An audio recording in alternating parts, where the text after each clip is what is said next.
This is question 10 on problem solving from the 2016 IMAT.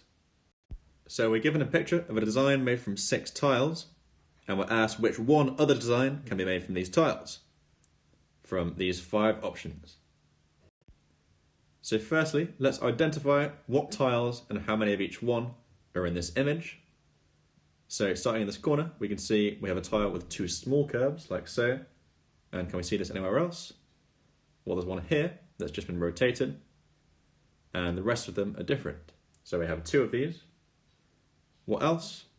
So here we have one big curve and one small curve in the same tile, like so. And can we see this anywhere else?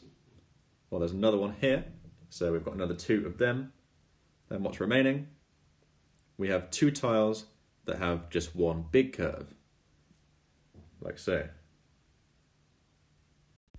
So let's go through each of these and make sure we can see 2 of each of these kinds of tile.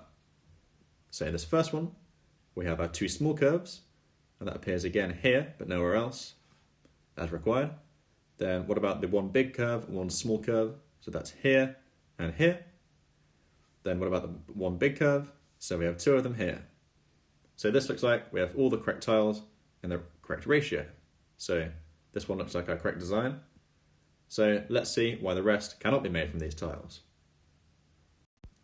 What's wrong with this one? So the first tile we see is the one big curve and one small curve. We know we only have 2 of them. So we have 1, 2, 3 in this design. And we actually have a tile that we don't have here, which is just the one small curve. So there are a number of things wrong with this design, so we definitely can't make it from our tiles. Now moving on, what's wrong with this? So let's count our tiles with 2 small curves. We know we need 2. We have 1 here, and 1 here. So again, we can't make this one because there are too many of these. What about this 4th one? So 2 small curves, as required. Then we have our one big curve, but this tile here isn't a tile we should recognize because it has a big curve and a big curve. And we know that's not one of our tiles. This one has a big and a small. So it can't be this one. Then finally, let's have a look at this. So 2 smalls, 2 smalls, 2 smalls. These 3 are the same, and we know we only have 2 of these tiles. So the final answer is that this first one is the only design that can be made from these tiles, which corresponds to A on the question paper.